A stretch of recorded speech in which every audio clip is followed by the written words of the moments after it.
ਕਿ ਇਹਦੇ ਪਿੱਛੇ ਕਿਹੜੀਆਂ ਸਾਜ਼ਿਸ਼ਾਂ ਨੇ ਜਿਹੜੀਆਂ ਅੰਦੋਲਨ ਨੂੰ ਢਾਹ ਲਾਉਣਾ ਚਾਹੁੰਦੀਆਂ ਨੇ, ਸਾਡੇ ਧਾਰਮਿਕ ਗ੍ਰੰਥਾਂ ਦੀ ਬੇਅਦਬੀ ਕਰਨੀਆਂ ਚਾਹੁੰਦੀਆਂ ਨੇ। ਬੀਜੇਪੀ ਦਾ ਜਿਹੜਾ ਇੱਕ ਸਟਾਈਲ ਰਿਹਾ ਕਿ ਧਰਮ ਦੇ ਨਾਂ 'ਤੇ ਲੋਕਾਂ ਨੂੰ ਲੜਾਓ, ਵੰਡ ਪਾਓ ਤੇ ਉਸ ਤੋਂ ਬਾਅਦ ਰਾਜ ਕਰੋ।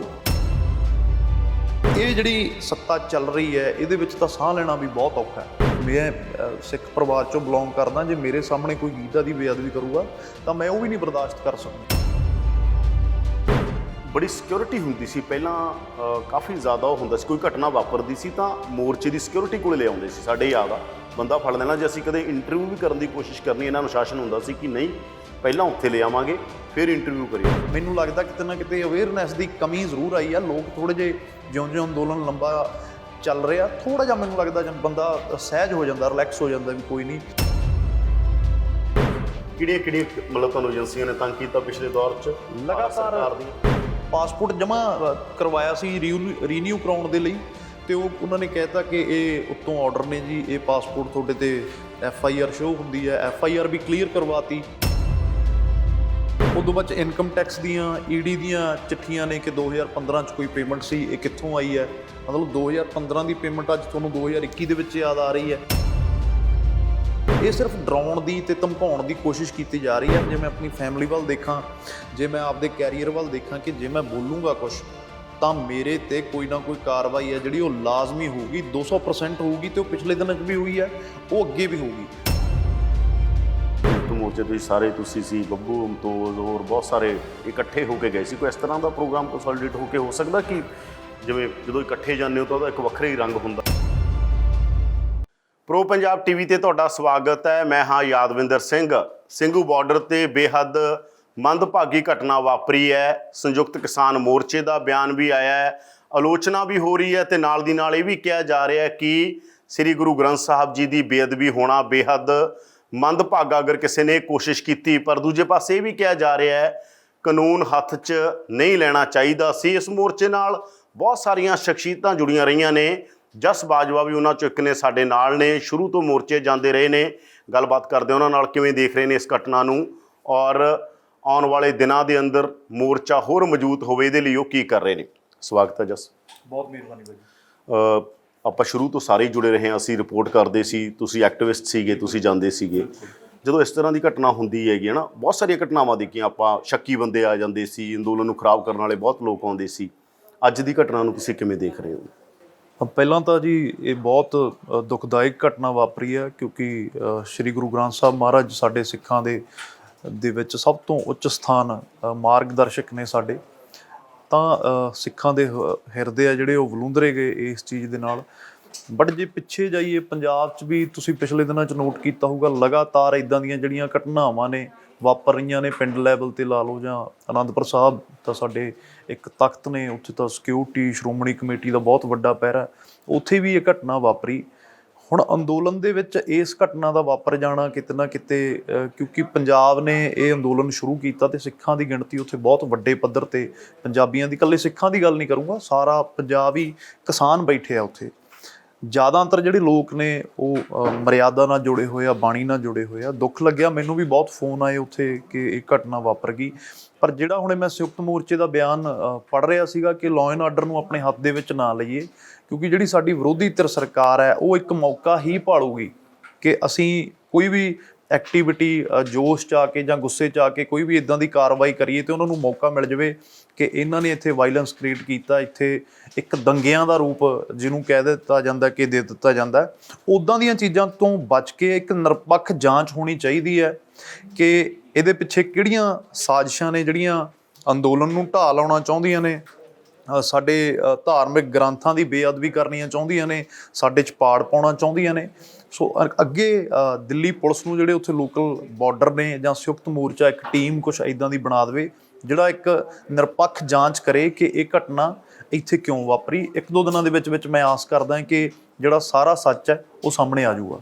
ਅੰਦੋਲਨ ਦੇ ਜਿਹੜੇ ਲੀਡਰ ਨੇ, ਕਾਦੀਆਂ ਨਾਲ ਵੀ ਸਾਡੀ ਗੱਲ ਹੋਈ, ਰਾਏ ਹੋਰਾਂ ਨਾਲ ਵੀ, ਉਹ ਕਹਿੰਦੇ ਵੀ ਬਾਰ-ਬਾਰ ਜਾਣ-ਬੁੱਝ ਕੇ ਵੀ ਡਿਸਟਰਬੈਂਸ ਕੀਤੀ ਜਾਂਦੀ ਹੈ। ਉਹ ਕਹਿੰਦੇ ਹਾਲਾਂਕਿ ਸਾਡੀ ਘਟਨਾ 'ਤੇ ਪੂਰੀ ਅਜੇ ਜਾਂਚ ਕਮੇਟੀ ਨਹੀਂ ਬੈਠੀ ਜਾਂ ਸਾਨੂੰ ਪੂਰਾ ਪੱਖ ਨਹੀਂ ਪਤਾ ਕੀ ਹੈ, ਮੋਟੀ-ਮੋਟੀ ਗੱਲ ਪਤਾ ਲੱਗੀ ਹੈ।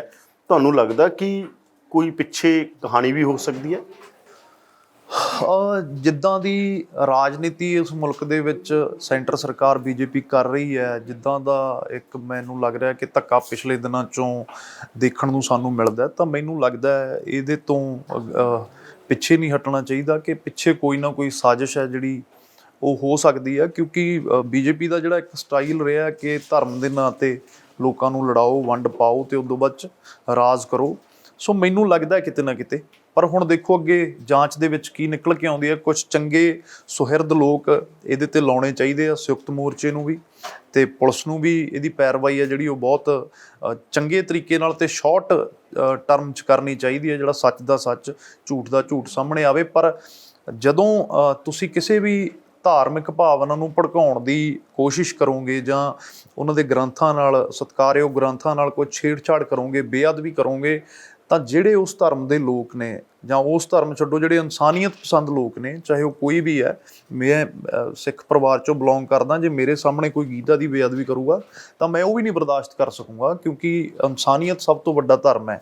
ਬਾਣੀ ਗ੍ਰੰਥ ਸਾਨੂੰ ਇਹੀ ਸਿਖਾਉਂਦੇ ਆ ਕਿ ਇਨਸਾਨੀਅਤ ਲਈ ਖੜਨਾ, ਤਾਂ ਕੋਈ ਵੀ ਬੰਦਾ ਇਹ ਨਹੀਂ ਬਰਦਾਸ਼ਤ ਕਰੂਗਾ। ਜਦੋਂ ਇੱਕ ਅੱਖਾਂ ਦੇ ਮੂਹਰੇ ਚੀਜ਼ ਵਾਪਰ ਰਹੀ ਹੋਊਗੀ ਤਾਂ ਐਕਸ਼ਨ ਲਾਜ਼ਮੀ ਹੋਊਗਾ, ਕਿਉਂਕਿ ਗੁਰੂ ਗ੍ਰੰਥ ਸਾਹਿਬ ਮਹਾਰਾਜ ਸਾਡੇ ਪਿਤਾ ਨੇ, ਸਾਡੇ ਸਭ ਕੁਝ ਨੇ। ਜਦੋਂ ਕੋਈ ਉਹਨਾਂ ਦੇ ਆ ਕੇ ਅੰਗਾਂ ਦੀ ਬੇਅਦਬੀ ਕਰੂਗਾ ਤਾਂ ਫਿਰ ਲਾਜ਼ਮੀ ਜਿਹੜੇ ਉੱਥੇ ਲੋਕ ਨੇੜੇ ਤੇੜੇ ਖੜੇ ਆ ਉਹਨਾਂ ਵੱਲੋਂ ਐਕਸ਼ਨ ਆ ਜਿਹੜਾ ਉਹ ਵੀ ਲਾਜ਼ਮੀ ਹੋਊਗਾ ਅਤੇ ਉਹਨਾਂ ਨੂੰ ਉਸ ਚੀਜ਼ ਦੀ, ਮੈਂ ਦੇਖੀ ਜਾਂਦਾ ਸੀ, ਕੋਈ ਰਿਗਰੈਟ ਨਹੀਂ ਇਸ ਚੀਜ਼ ਦਾ ਉਹਨਾਂ ਨੂੰ।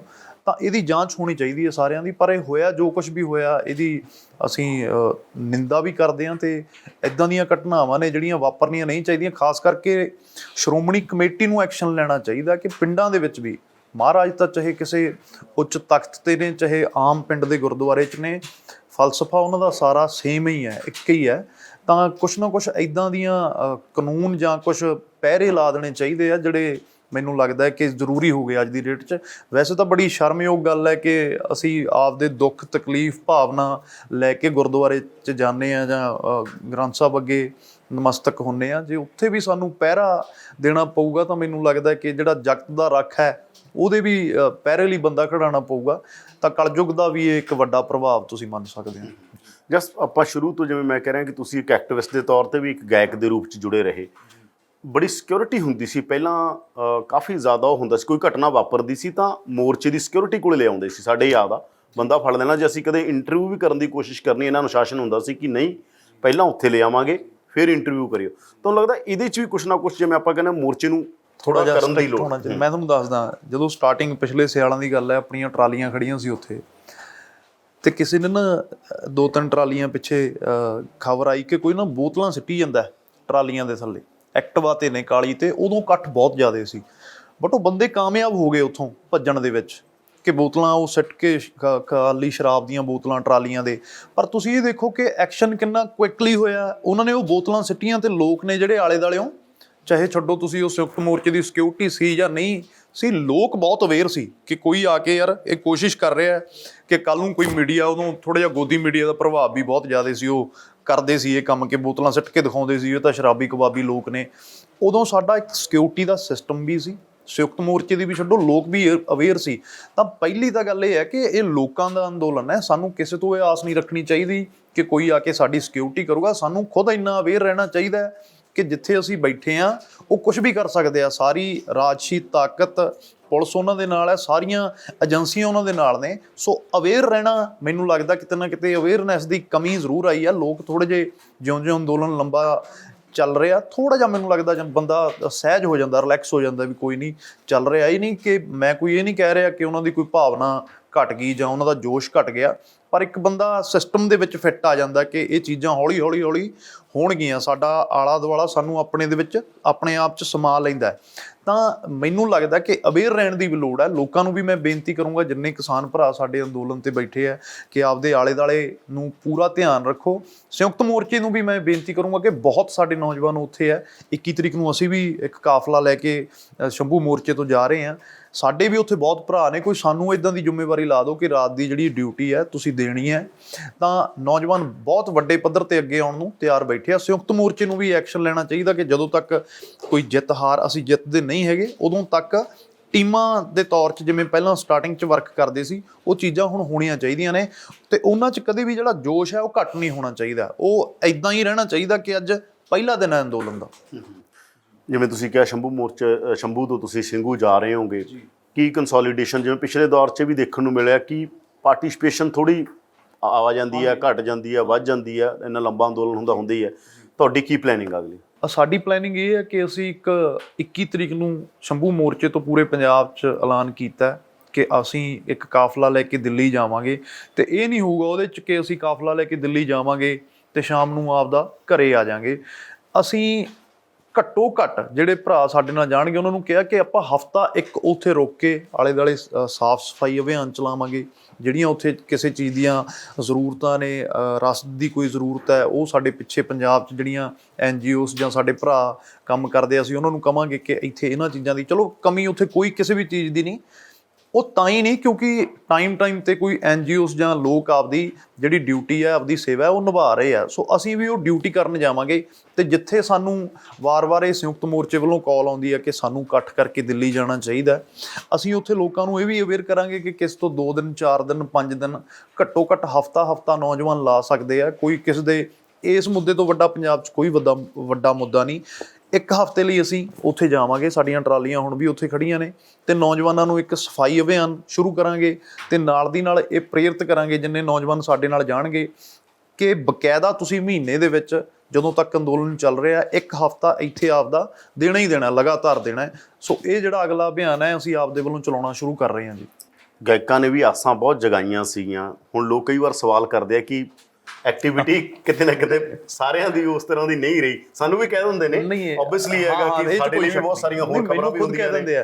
ਤਾਂ ਹੁਣ ਇਹਦੇ ਲਈ ਇਹਦਾ ਇਲਾਜ ਕੀ ਹੈਗਾ? ਮਤਲਬ ਲੋਕ ਕਹਿੰਦੇ ਆ ਕਿ ਉਦੋਂ ਤੇ ਬਹੁਤ, ਮੇਰੇ ਯਾਦ ਆ ਤੁਹਾਡਾ ਵਿਆਹ ਤੋਂ ਦੂਜੇ ਦਿਨ ਸ਼ਾਇਦ ਤੁਸੀਂ ਆਪੇ ਇੰਟਰਵਿਊ ਕੀਤਾ ਸੀਗਾ, ਵਿਆਹ ਤੋਂ ਦੂਜੇ ਦਿਨ ਉੱਥੇ ਸੀ ਤੁਸੀਂ, ਵਿਆਹ ਤੋਂ ਮੈਨੂੰ ਲੱਗਦਾ 1-2 ਦਿਨ ਪਹਿਲਾਂ ਵੀ ਤੁਸੀਂ ਐਕਟਿਵ ਸੀਗੇ ਜੀ। ਐਕਟੀਵਿਟੀ ਹੈ ਜਿਹੜੀ ਉਹ ਲਗਾਤਾਰ ਰਹੀ ਹੈ। ਜਿੱਦਾਂ ਆਪਾਂ ਪਹਿਲਾਂ ਗੱਲ ਕਰਕੇ ਹਟੇ ਹਾਂ ਕਿ ਲੋਕ ਨਾ ਕੁਛ ਆਸਾਂ ਵੱਧ ਜਾਂਦੀਆਂ ਨੇ, ਮਤਲਬ ਅੰਦੋਲਨ ਨੂੰ ਲੈ ਕੇ ਵੀ ਛੱਡੋ, ਮੈਨੂੰ ਹੁਣ ਲੋਕ ਪੰਜਾਬ ਦੇ ਮੁੱਦਿਆਂ ਤੇ ਸਵਾਲ ਕਰਨ ਲੱਗ ਜਾਂਦੇ ਆ ਜਿੱਦਾਂ ਕਿ ਮੈਂ ਕਿਸੇ ਸਰਕਾਰ ਦਾ ਕੋਈ ਨੁਮਾਇੰਦਾ ਹੁੰਦਾ ਹੈ ਨਾ, ਉੱਥੇ ਆਹ ਚੀਜ਼ ਹੋ ਗਈ, ਤੁਸੀਂ ਸੁੱਤੇ ਪਏ ਹੋ। ਵੀ ਉਹ ਕੰਮ ਨੇ ਜਿਹੜੇ ਉਹ ਸਰਕਾਰ ਦੇ ਨੇ, ਉਹ ਸਾਡੇ ਨਹੀਂ। ਅਸੀਂ ਇੱਕ ਸਵਾਲ ਖੜਾ ਕਰ ਸਕਦੇ ਹਾਂ, ਠੀਕ ਹੈ 4 ਲੋਕ ਸਾਨੂੰ ਜਾਣਦੇ ਆ, ਅਸੀਂ ਵੀ ਇਸੇ ਸਮਾਜ 'ਚ ਰਹਿੰਦੇ ਹਾਂ। ਅਸੀਂ ਵੀ ਚਾਹੁੰਦੇ ਹਾਂ ਕਿ ਸਮਾਜ ਹੈ ਜਿਹੜਾ ਉਹ ਇੱਕ ਚੰਗਾ ਹੋਵੇ, ਉਹ 'ਚ ਪਰਿਵਰਤਨ ਆਵੇ, ਉੱਥੇ ਨਿਆਂ ਦੀ ਗੱਲ ਹੋਵੇ। ਅਸੀਂ ਆਵਾਜ਼ ਬੁਲੰਦ ਕਰਾਂਗੇ ਤੇ ਅਸੀਂ ਇਹ ਸਾਰੇ ਰਲ ਮਿਲ ਕੇ ਕਰ ਵੀ ਰਹੇ ਹਾਂ। ਪਰ ਇੱਕ ਜ਼ਿਆਦਾ ਤੁਸੀਂ ਮਤਲਬ ਕਿਸੇ ਬੰਦੇ ਤੋਂ ਆਸ ਰੱਖ ਲੈਣੀ ਕਿ ਇਹੀ ਹੁਣ ਮਸਲੇ ਹੱਲ ਕਰੂਗਾ, ਇਹੀ ਸਾਡੀ ਨੁਮਾਇੰਦਗੀ ਕਰੂਗਾ ਜਾਂ ਇਹੀ ਸਰਕਾਰਾਂ ਜਿਹੜਾ ਕੰਮ ਨਹੀਂ ਕਰ ਸਕਦੀਆਂ ਉਹ ਇਹ ਕਰੂਗਾ, ਉਹ ਕਿਤੇ ਨਾ ਕਿਤੇ ਆ ਕੇ ਫਿਰ ਉਹਨਾਂ ਦੀ ਵੀ ਭਾਵਨਾ ਟੁੱਟਦੀ ਹੈ। ਜੇ ਅੰਦੋਲਨ ਦੀ ਗੱਲ ਕਰੀਏ, ਲਗਾਤਾਰ ਚੱਲ ਰਹੇ ਆ, ਗੀਤ ਵੀ ਲਗਾਤਾਰ ਆ ਰਹੇ ਆ।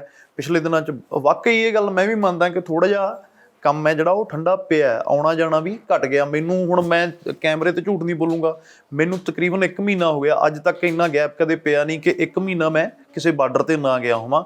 ਲਾਸਟ ਟਾਈਮ ਮੈਂ ਜਿੱਥੇ ਅਗਰਾਹਾਂ ਜਥੇਬੰਦੀ ਬੈਠੀ ਹੈ ਉੱਥੇ ਟਿਕਰੀ, ਉੱਥੇ ਇੱਕ ਪ੍ਰੋਗਰਾਮ ਸੀਗਾ, ਮੈਂ ਉਦੋਂ ਦਾ ਹੀ ਗਿਆ ਹੋਇਆ।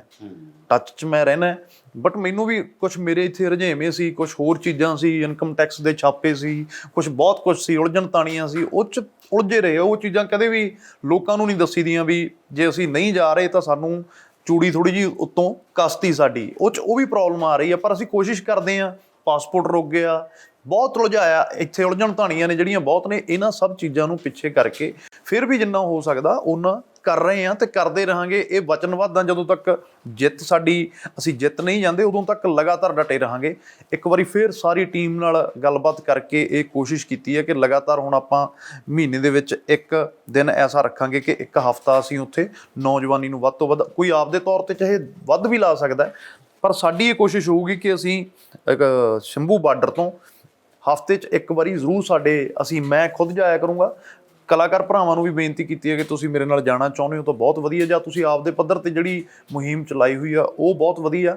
ਸੋ ਅਗਲੀ ਕਾਰਵਾਈ ਸਾਡੀ ਇਹੀ ਹੈ ਕਿ ਵੱਧ ਤੋਂ ਵੱਧ ਜਿਹੜਾ ਇਕੱਠ ਹੈ ਦੁਬਾਰੇ ਸਰਗਰਮੀ ਵਧਾਈਏ। ਇਹ ਮੈਂ ਵੀ ਮੰਨਦਾ ਕਿ ਥੋੜ੍ਹਾ ਜਿਹਾ ਨੌਜਵਾਨੀ 'ਚ ਵੀ ਜੋਸ਼ ਥੋੜ੍ਹਾ ਜਿਹਾ ਘਟਿਆ, ਵੋਟਾਂ ਵੱਲ ਨੂੰ, ਪਾਰਟੀਆਂ ਵੱਲ ਨੂੰ ਜ਼ਿਆਦਾ ਵੱਧ ਗਏ ਕਿ ਫਲਾਣੇ ਦੀ ਰੈਲੀ ਹੈ, ਫਲਾਣੇ ਨੇ ਕੀ ਕਰਤਾ ਕੀ ਨਹੀਂ ਕਰਤਾ। ਅੰਦੋਲਨ ਨਾਲੋਂ ਥੋੜ੍ਹੇ ਜਿਹੇ ਲੋਕ ਵੀ, ਇਕੱਲੇ ਕਲਾਕਾਰ ਨਹੀਂ, ਲੋਕ ਵੀ ਥੋੜ੍ਹੇ ਜਿਹੇ ਮੈਨੂੰ ਲੱਗਦਾ ਹੈ ਕਿ ਬੈਕਫੁੱਟ ਤੇ ਗਏ ਆ, ਜਿਹੜਾ ਨਹੀਂ ਜਾਣਾ ਚਾਹੀਦਾ। ਲੋਕਾਂ ਨੂੰ ਆਉਣਾ ਚਾਹੀਦਾ। ਮੈਂ ਦੇਖਦਾ ਰੈਲੀਆਂ ਦੇ ਵਿੱਚ ਕਿੱਡੇ ਕਿੱਡੇ ਇਕੱਠ ਨੇ, ਕਿਵੇਂ ਲੋਕ ਝੰਡੇ ਲਾ ਲਾ ਕੇ, ਮਤਲਬ ਇੱਕ ਦਿਨ ਮੈਂ 1.5 ਘੰਟਾ ਇੱਕ ਜਾਮ ਦੇ ਵਿੱਚ ਖੜਾ ਰਿਹਾ, ਕਿਸੇ ਪਾਰਟੀ ਦੀਆਂ ਝੰਡੀਆਂ ਲੱਗੀਆਂ ਤੇ ਰੈਲੀ ਹੀ ਰੈਲੀ। ਤਾਂ ਕਿਤੇ ਨਾ ਕਿਤੇ ਦੁੱਖ ਵੀ ਲੱਗਦਾ ਕਿ ਇਹ ਲੋਕ ਹਜ਼ਾਰਾਂ ਦੀ ਤਾਦਾਦ 'ਚ ਜੇ ਇਹਨਾਂ ਰੈਲੀਆਂ 'ਚ ਆ ਸਕਦੇ ਆ ਤੇ ਇਹ ਅੰਦੋਲਨ ਵੱਲ ਨੂੰ ਕਿਉਂ ਨਹੀਂ ਜਾ ਸਕਦੇ, ਜਿਹੜਾ ਸਾਡਾ ਮੇਨ ਤੇ ਸਭ ਤੋਂ ਵੱਡਾ ਮੁੱਦਾ ਹੈ। ਤਾਂ ਲੋਕਾਂ ਨੂੰ ਵੀ ਚਾਹੀਦਾ ਹੈ ਕਿ ਇੱਕ ਵਾਰੀ ਫਿਰ ਉਹੀ ਜੋਸ਼ ਨਾਲ ਆਪਾਂ ਦੁਬਾਰੇ ਜਾਈਏ। ਨਹੀਂ ਤਾਂ ਸਰਕਾਰ ਹੈ ਜਿਹੜੀ ਉਹ ਸਾਡੇ ਤੇ ਭਾਰੂ ਪੈਂਦੀ ਆ ਰਹੀ ਹੈ। ਲਖੀਮਪੁਰ ਦੇ ਵਿੱਚ ਕੀ ਹੋਇਆ, ਕਰਨਾਲ ਦੇ ਵਿੱਚ ਕੀ ਹੋਇਆ, ਲਗਾਤਾਰ ਸਾਡੀ ਕੋਈ ਸੁਣਵਾਈ ਨਹੀਂ। ਇਹ ਸੁਣਵਾਈ ਉਦੋਂ ਹੀ ਹੋਊਗੀ ਜਦੋਂ ਅਸੀਂ ਇਕਜੁੱਟ ਹੋ ਕੇ ਇੱਕ ਵੱਡੇ ਇਕੱਠ ਨਾਲ ਦੁਬਾਰੇ ਹਮਲਾ ਬੋਲਾਂਗੇ। ਜੀ, ਰੇਡ ਦਾ ਤੁਸੀਂ ਜ਼ਿਕਰ ਕੀਤਾ, ਮੇਰੇ ਯਾਦ ਹੈ ਇੱਕ ਵਾਰ ਪੁਲਿਸ ਨੇ ਬੁਲਾ ਲਿਆ ਸੀ ਤੁਹਾਨੂੰ, ਉਸ ਤੋਂ ਬਾਅਦ ਕਿਹੜੀਆਂ ਮਤਲਬ ਤੁਹਾਨੂੰ ਏਜੰਸੀਆਂ ਨੇ ਤੰਗ ਕੀਤਾ ਪਿਛਲੇ ਦੌਰ 'ਚ ਲਗਾਤਾਰ? ਸਰਕਾਰ ਦੀਆਂ ਕਿਹੜੀਆਂ ਨੇ? ਮੈਂ ਤੁਹਾਨੂੰ ਦੱਸਦਾ, ਪਾਸਪੋਰਟ ਰੁਕੇ ਹੋਏ ਆ ਪਿਛਲੇ ਦਿਨਾਂ 'ਚ। ਕੋਈ ਪ੍ਰੋਗਰਾਮ ਸੀ ਇੰਗਲੈਂਡ ਦੇ ਵਿੱਚ, ਸ਼ੂਟ ਕਰਕੇ ਆਉਣਾ ਸੀ, ਕੁਛ ਪਾਸਪੋਰਟ ਰੁਕਣ ਕਰਕੇ ਉੱਥੇ ਨਹੀਂ ਜਾ ਸਕੇ। ਕੁਛ ਇੱਥੇ ਵੀਜ਼ਾ ਨਹੀਂ ਦਿੱਤਾ, ਪਾਸਪੋਰਟ ਨਹੀਂ ਦਿੱਤਾ। ਪਾਸਪੋਰਟ ਜਮ੍ਹਾਂ ਕਰਵਾਇਆ ਸੀ ਰੀਨਿਊ ਕਰਾਉਣ ਦੇ ਲਈ, ਤੇ ਉਹਨਾਂ ਨੇ ਕਹਿਤਾ ਕਿ ਇਹ ਉੱਤੋਂ ਆਰਡਰ ਨੇ ਜੀ, ਇਹ ਪਾਸਪੋਰਟ ਤੁਹਾਡੇ ਤੇ FIR ਸ਼ੋਅ ਹੁੰਦੀ ਹੈ। FIR ਵੀ ਕਲੀਅਰ ਕਰਵਾਤੀ 17 ਥਾਣੇ ਦੇ ਵਿੱਚ, ਬਲਕਿ ਮੈਂ ਉੱਥੇ ਹੈ ਨਹੀਂ ਸੀ। ਉਦੋਂ ਬਾਅਦ 'ਚ ਉਹ ਫਿਰ ਵੀ ਨਹੀਂ ਇਸ਼ੂ ਕਰ ਰਹੇ। ਉਦੋਂ ਬਾਅਦ 'ਚ ਇਨਕਮ ਟੈਕਸ ਦੀਆਂ ED ਦੀਆਂ ਚਿੱਠੀਆਂ ਨੇ ਕਿ 2015 'ਚ ਕੋਈ ਪੇਮੈਂਟ ਸੀ, ਇਹ ਕਿੱਥੋਂ ਆਈ ਹੈ। ਮਤਲਬ 2015 ਦੀ ਪੇਮੈਂਟ ਅੱਜ ਤੁਹਾਨੂੰ 2021 ਦੇ ਵਿੱਚ ਯਾਦ ਆ ਰਹੀ ਹੈ। ਇਹ ਸਿਰਫ ਡਰਾਉਣ ਦੀ ਤੇ ਧਮਕਾਉਣ ਦੀ ਕੋਸ਼ਿਸ਼ ਕੀਤੀ ਜਾ ਰਹੀ ਹੈ। ਮਤਲਬ ਬੰਦਾ ਇੰਨਾ ਅਨਕੰਫਰਟੇਬਲ ਫੀਲ ਕਰਨ ਲੱਗ ਗਿਆ। ਜੇ ਮੈਂ ਆਪਣੀ ਵੀ ਗੱਲ ਕਰਾਂ, ਜੇ ਮੈਂ ਆਪਣੀ ਫੈਮਿਲੀ ਵੱਲ ਦੇਖਾਂ, ਜੇ ਮੈਂ ਆਪਦੇ ਕੈਰੀਅਰ ਵੱਲ ਦੇਖਾਂ, ਕਿ ਜੇ ਮੈਂ ਬੋਲੂੰਗਾ ਕੁਛ ਤਾਂ ਮੇਰੇ ਤੇ ਕੋਈ ਨਾ ਕੋਈ ਕਾਰਵਾਈ ਹੈ ਜਿਹੜੀ ਉਹ ਲਾਜ਼ਮੀ ਹੋਊਗੀ, 200% ਹੋਊਗੀ। ਤੇ ਉਹ ਪਿਛਲੇ ਦਿਨਾਂ 'ਚ ਵੀ ਹੋਈ ਹੈ, ਉਹ ਅੱਗੇ ਵੀ ਹੋਊਗੀ। ਤਾਂ ਇੱਥੇ ਲੋਕਤੰਤਰ ਦੇ ਵਿੱਚ ਸਭ ਤੋਂ ਵੱਡੀ ਲੋਕਾਂ ਦੀ ਤਾਕਤ ਹੈ। ਜਦੋਂ ਤੁਸੀਂ ਲੋਕਾਂ ਦੀ ਆਵਾਜ਼ ਨੂੰ ਬੰਦ ਕਰਨਾ ਸ਼ੁਰੂ ਕਰ ਦੋਗੇ ਤਾਂ ਕਿਤੇ ਨਾ ਕਿਤੇ ਮੈਨੂੰ ਲੱਗਦਾ ਹੈ ਕਿ ਜਿਹੜਾ ਹਜ਼ੂਮ ਹੈ ਉਹ ਦੁਬਾਰੇ ਉੱਠੂਗਾ ਤੇ ਇੱਕ ਤਖਤੇ ਪਲਟ ਵਾਲੇ ਮੁਲਕ ਵਧੂਗਾ। ਜਦੋਂ ਤਖਤਾ ਪਲਟ ਹੋਊਗਾ, ਉਦੋਂ ਬਾਅਦ 'ਚ ਕੁਝ ਚੰਗੇ ਲੋਕ ਆਉਣਗੇ, ਮਾਹੌਲ ਸਾਂਭਣਗੇ। ਇਹ ਜਿਹੜੀ ਸੱਤਾ ਚੱਲ ਰਹੀ ਹੈ, ਇਹਦੇ ਵਿੱਚ ਤਾਂ ਸਾਹ ਲੈਣਾ ਵੀ ਬਹੁਤ ਔਖਾ ਹੈ। ਜੀ, ਜਿਵੇਂ ਮੈਂ ਦੇਖਿਆ ਸੀ ਇੱਕ ਵਾਰ ਸੰਯੁਕਤ ਮੋਰਚੇ ਤੁਸੀਂ ਸੀ, ਬੱਬੂ, ਅਮਤੋਜ਼, ਹੋਰ ਬਹੁਤ ਸਾਰੇ ਇਕੱਠੇ ਹੋ ਕੇ ਗਏ ਸੀ। ਕੋਈ ਇਸ ਤਰ੍ਹਾਂ ਦਾ ਪ੍ਰੋਗਰਾਮ ਕੰਸੋਲੀਡੇਟ ਹੋ ਕੇ ਹੋ ਸਕਦਾ ਕਿ ਜਿਵੇਂ ਜਦੋਂ ਇਕੱਠੇ ਜਾਂਦੇ ਹੋ ਤਾਂ ਉਹਦਾ ਇੱਕ ਵੱਖਰਾ ਹੀ ਰੰਗ ਹੁੰਦਾ ਹੈਗਾ? ਹਾਂਜੀ ਬਾਈ ਜੀ, ਮਤਲਬ ਆਈ ਡੋਂਟ ਨੋ, ਮੈਨੂੰ ਨਹੀਂ ਪਤਾ ਕਿ ਜਥੇਦਾਰਾਂ ਦੇ ਵੀ ਕੁਛ ਰੁਝੇਵੇਂ ਹੋ ਸਕਦੇ ਆ। ਦੇਖੋ, ਗੌਰਮੈਂਟ ਨਾਲ ਕੋਈ ਗੱਲਬਾਤ ਨਹੀਂ ਹੋ ਰਹੀ, ਇਸ ਗੱਲ ਲਈ ਉਹ ਵਚਨਬੱਧ ਨੇ ਕਿ ਅਸੀਂ ਡਟ ਕੇ ਲੜਾਈ ਲੜਾਂਗੇ, ਹਰ ਸੰਭਵ ਕੋਸ਼ਿਸ਼ ਕਰਾਂਗੇ। ਤਾਂ ਮੈਨੂੰ ਲੱਗਦਾ ਕਿ ਹਰ ਇੱਕ ਵਰਗ ਨੂੰ ਆਪਣੇ ਨਾਲ ਲੈ ਕੇ ਚੱਲਣਾ ਚਾਹੀਦਾ। ਅਸੀਂ ਚੱਲ ਵੀ ਰਹੇ ਹਾਂ। ਬਹੁਤ ਵਾਰੀ ਅਸੀਂ ਕੋਸ਼ਿਸ਼ ਪਹਿਲ ਕਰਦੇ ਹਾਂ ਕਿ ਅਸੀਂ ਕੁਛ ਇੱਦਾਂ ਦਾ ਪ੍ਰੋਗਰਾਮ ਉਲੀਕੀਏ ਕਿ 4 ਨੌਜਵਾਨਾਂ ਦਾ ਇੱਕ ਬਹੁਤ ਵੱਡਾ ਯੋਗਦਾਨ ਰਿਹਾ ਇਸ ਅੰਦੋਲਨ ਦੇ ਵਿੱਚ। ਕਲਾਕਾਰਾਂ ਨੂੰ ਵੀ ਜੇ ਪਹਿਚਾਣ ਇਸ ਅੰਦੋਲਨ ਦੇ ਵਿੱਚ ਮਿਲੀ ਆ ਤਾਂ ਉਹ ਨੌਜਵਾਨੀ ਕਰਕੇ ਮਿਲੀ ਆ। ਕਮਾਂਡ ਤਾਂ ਸਾਡੇ ਬਜ਼ੁਰਗਾਂ ਨੇ ਪਹਿਲਾਂ ਹੀ ਸਾਂਭ ਲਈ ਸੀ। ਹੁਣ ਲੋੜ ਹੈ ਕਿ ਸੁਮੇਲ ਬਣ ਕੇ ਕਿਵੇਂ ਚੱਲੀਏ। ਤਾਂ ਅਸੀਂ ਬਹੁਤ ਵਾਰੀ ਕੋਸ਼ਿਸ਼ ਕੀਤੀ ਹੈ ਗੱਲ ਕਰਨ ਦੀ ਕਿ ਆਪਾਂ ਕੁਛ ਇੱਦਾਂ ਦਾ ਪ੍ਰੋਗਰਾਮ ਉਲੀਕੀਏ ਕਿ 2-3 ਵੱਡੇ ਜਥੇਦਾਰ ਆ ਜਾਣ ਤੇ ਵਿੱਚੋਂ ਅਸੀਂ ਹੋਈਏ। ਪਰ ਉਹਦੇ ਤੇ ਪਤਾ ਨਹੀਂ ਕਿਉਂ ਪੂਰਤੀ ਨਹੀਂ ਕਦੇ ਹੋਈ। ਸਾਡੇ ਵੱਲੋਂ ਨਹੀਂ ਕੋਈ ਡਿਲੇ ਰਿਹਾ। ਅਸੀਂ ਕੋਸ਼ਿਸ਼ ਕਰਦੇ ਰਹਾਂਗੇ, ਅੱਗੇ ਵੀ ਕਰਦੇ ਰਹਾਂਗੇ। ਹੁਣ ਅਸੀਂ ਆਪ ਮੁਹਾਰੇ, ਸਾਨੂੰ ਇੱਦਾਂ ਸੀ ਕਿ ਪੰਜਾਬ 'ਚ ਮਾਝਾ, ਮਾਲਵਾ, ਦੁਆਬਾ ਕੁਛ 3 ਵੱਡੇ ਪ੍ਰੋਗਰਾਮ ਰੱਖੀਏ ਜਿੱਥੇ ਵੱਡੇ ਸਾਡੇ ਆਗੂ ਹੋਣ ਤੇ ਨਾਲ 2-4 ਨੌਜਵਾਨ ਕਲਾਕਾਰ ਹੋਣ, ਸਮਾਜ ਸੇਵੀ ਹੋਣ। ਤੇ ਅਸੀਂ ਉੱਥੋਂ ਇੱਕ ਤਰੀਕ ਨਿਯੁਕਤ ਕਰ ਦਈਏ ਕਿ ਇੰਨੀ ਤਰੀਕ ਨੂੰ ਭਾਈ ਆਪਾਂ ਮਾਝੇ 'ਚੋਂ ਚੱਲਾਂਗੇ, ਇੰਨੀ ਤਰੀਕ ਨੂੰ ਮਾਲਵੇ 'ਚੋਂ। ਉਹ ਪ੍ਰੋਗਰਾਮ ਤੇ ਮੈਨੂੰ ਲੱਗਦਾ ਉਹ ਗੱਲ ਬਣੀ ਨਹੀਂ ਹੈਗੀ। ਬਟ ਸਾਡੇ ਵੱਲੋਂ ਉਹ ਕੋਸ਼ਿਸ਼ ਜਾਰੀ ਰਹੂਗੀ। ਹੋ ਸਕਦਾ ਬਜ਼ੁਰਗਾਂ ਦੇ ਰੁਝੇਵੇਂ ਵੱਧ ਨੇ, ਕਿਉਂਕਿ ਪਹਿਲਾਂ ਇਹ ਇਕੱਲੇ ਪੰਜਾਬ ਦਾ ਅੰਦੋਲਨ ਸੀ, ਹੁਣ ਇਹ ਸਾਰੇ ਭਾਰਤ ਦਾ ਅੰਦੋਲਨ ਹੈ। ਉਹਨਾਂ ਨੂੰ ਬਹੁਤ ਵੱਖ-ਵੱਖ ਸੂਬਿਆਂ 'ਚ ਜਾਣਾ ਪੈਂਦਾ। ਪਰ ਨੌਜਵਾਨਾਂ ਨੂੰ ਮੈਂ ਇਹ ਗੱਲ ਕਹਿਣਾ ਚਾਹੁੰਦਾ ਕਿ ਇਹਦਾ ਮਤਲਬ ਇਹ ਨਹੀਂ ਕਿ ਜੇ ਸਾਡੇ ਜਥੇਦਾਰ ਬਿਜ਼ੀ ਨੇ ਤਾਂ ਅਸੀਂ ਕੋਈ ਕਾਰਵਾਈ ਨਹੀਂ ਕਰਾਂਗੇ।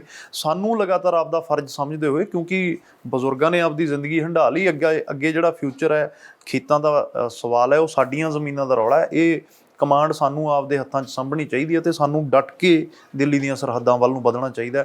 ਆਉਣ ਵਾਲੇ ਦਿਨਾਂ ਦੇ ਵਿੱਚ ਅਸੀਂ ਤੁਹਾਨੂੰ ਦੇਖਣ ਨੂੰ ਇੱਕ ਨਵਾਂ ਰੂਪ ਨੌਜਵਾਨੀ ਦਾ ਮਿਲੂਗਾ। ਮੈਂ ਪਰਸਨਲੀ ਤੌਰ 'ਤੇ ਵੀ ਜਦੋਂ ਅੰਦੋਲਨ ਸ਼ੁਰੂ ਹੋਇਆ ਸੀ, ਉਦੋਂ ਵੀ ਮੈਂ ਇਹ ਗੱਲ ਕਹੀ ਸੀ ਪਹਿਲੇ ਦਿਨ ਜਦੋਂ ਮੈਂ ਗਿਆ ਕਿ ਮੈਂ ਕਲਾਕਾਰਾਂ ਨੂੰ ਰਿਕੁਐਸਟ ਕਰੂੰਗਾ ਘਰਾਂ 'ਚ ਜਾ ਕੇ ਕਿ ਬਾਈ ਆਪਾਂ ਚੱਲੀਏ ਸਾਰੇ, ਇਹ ਆਪਣਾ ਮੁੱਦਾ। ਮੈਂ ਹੁਣ ਵੀ ਇਹ ਗੱਲ ਕਹਿਣਾ ਕਿ ਮੈਂ ਕਲਾਕਾਰਾਂ ਨੂੰ ਰਿਕੁਐਸਟ ਕਰੂੰਗਾ ਕਿ ਆਪਾਂ 4-4, 5-5 ਜਣੇ ਇਕੱਠੇ ਹੋ ਕੇ ਨੌਜਵਾਨੀ ਨੂੰ ਲੈ ਕੇ ਦੁਬਾਰੇ ਬਾਰਡਰਾਂ ਵੱਲ ਨੂੰ ਵਧੀਏ। ਜੀ, ਧੰਨਵਾਦ ਜਸ।